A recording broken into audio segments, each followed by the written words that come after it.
Wilbon, it's International Choreographers Day, Tony. Do you have a favorite piece of choreography?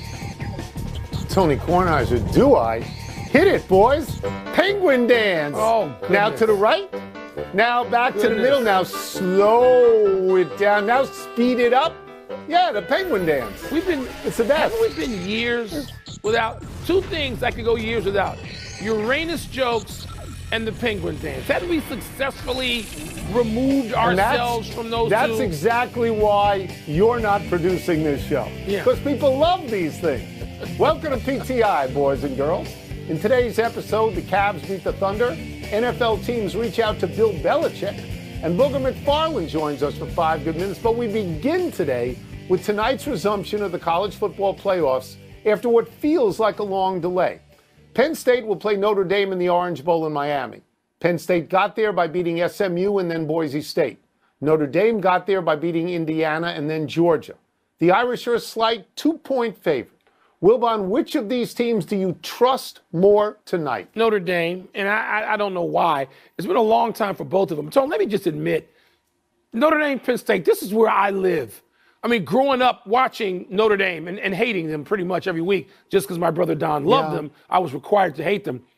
And then Penn State, first as an independent, and you and I, back in the Joe Paterno days, had to make our share of treks to Nittany Land, and we covered games, and these are two teams that were so important to college football in the 60s and 70s and certainly the 80s.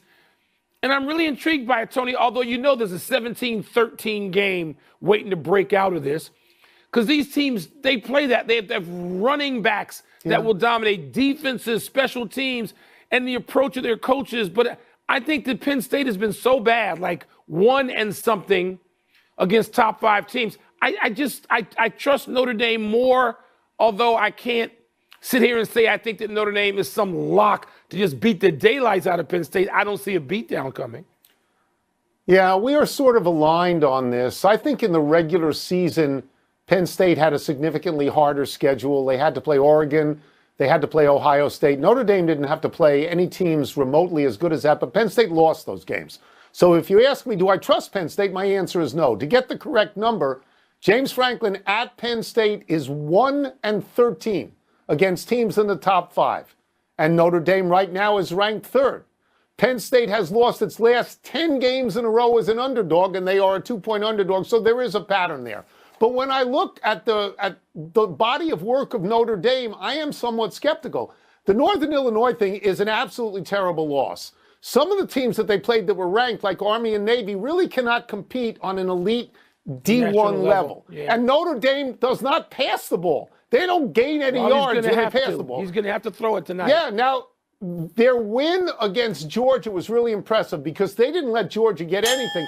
But Georgia, as we know, Mike, was playing with a second-string quarterback. Yeah. So it complicates things. If you put me to the wall, I will pick Notre Dame, and I'll tell you that I think 10 days off for Penn State, maybe a few days off too many. Yeah. And I don't think they've beaten teams of the quality of Georgia. But I agree with you that we're looking at an under. We're not looking at a high-scoring game, I wouldn't think. 17-13. A lot of the nation will be bored. That will remind me of the college football I grew up on. So I'm all in. I'm all in for that matchup and whatever happens. We got more intrigue involving, wait for it, Bill Belichick, God help me. Tom Pelissero of the NFL Network reports that multiple NFL teams have reached out to the new North Carolina head coach, including the Raiders via their new minority owner, Tom Brady. The Raiders today fired GM Tom Telesco, by the way.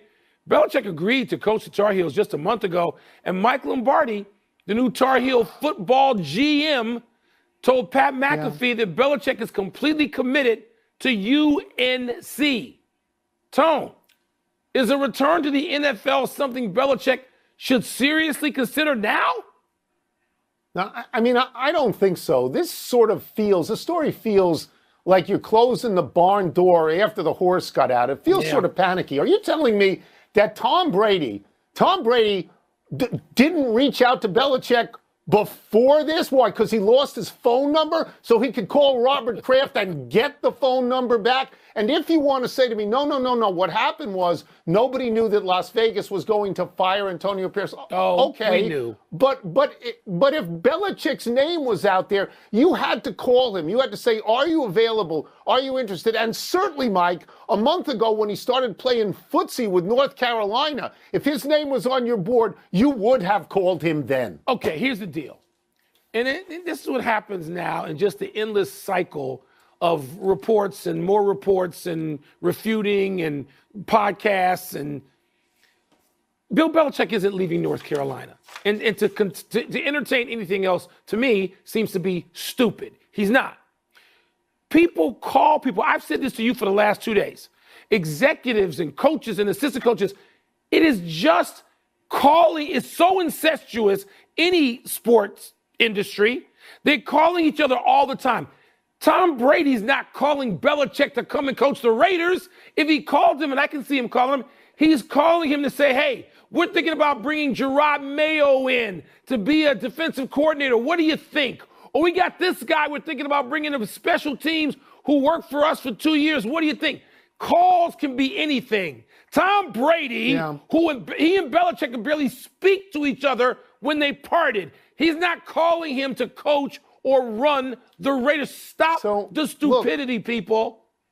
Belichick, if he wants to go back and coach the Raiders, that's fine. He's going to coach a terrible team where the best quarterback on the team is a minority owner, not an actual player. Yes. He is going to play for a principal owner who seems totally flighty at this point, and his reputation will be destroyed. He will be called a liar. Yes. And he's not. No. And by the way, if he does it, North Carolina can go get another guy with a ring if they want. They can get Pete Carroll.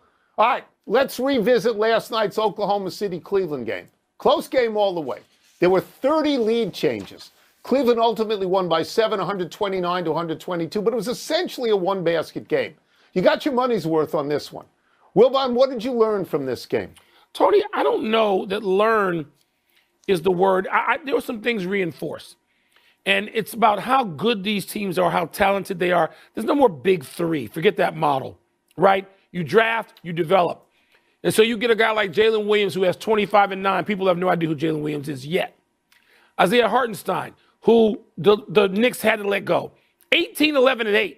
A guy named Kason Wallace, who nobody knows. Fewer people know him than Jalen Williams at this point. 15 points on 6 of 8 shooting. Wiggins, 5 of 7. People don't even know Oklahoma City. Depth, talent, development, great coaching, and yet they lost the game. They shot 53.3% in to Cleveland, narrowly in Cleveland, because you got guys like Ty Jerome and Max Strus who are playing well. Mobley and Allen go for 46 and 21 on 17 for 24 shooting. Cleveland, talented, deep, well coached. These are the models of the teams that are they're like Boston. That you don't know them as well as you knew the Celtics, because the Celtics had a run-up of about 6 or 7 years. But these teams confirm what we thought. To me. Yeah. So I watched most of this game. I did. I have no complaints about this game. A couple of things surprised me. One was Shai Gilgeous-Alexander took a lot more shots than I thought he was going to take. It looked like he was auditioning for an MVP showcase. He took 27 shots. The next most shots on his team on Oklahoma City was 17. The most shots on Cleveland was 16. But he was out there in his own zone, and by the way, was 1 for 6 from 3. So did not look all that good. The other thing that surprised me was Cleveland got 129. Oklahoma City came in